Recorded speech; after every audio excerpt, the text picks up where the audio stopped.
இந்த புகைப்படத்தை கொஞ்சம் பாருங்களேன்.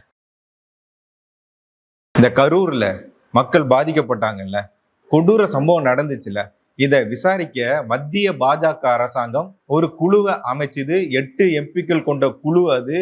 இது ஹேமா மாலினி அவங்க தலைமையில அமைக்கப்பட்ட ஒரு குழு.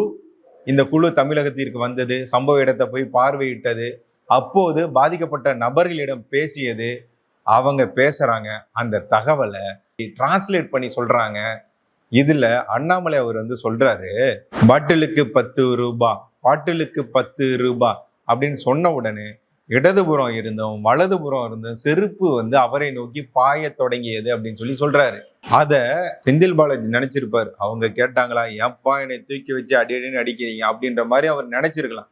ஆனா மக்கள் சொன்னதை தான் அண்ணாமலை அவர்கள் அந்த இடத்துல சொன்னாரு. இந்த நிகழ்வுல அண்ணாமலை அவர்கள் இதை தொடர்ந்து பல இடங்களுக்கு இந்த எம்பிக்களுடன் அண்ணாமலை அவர்களும் போறாரு.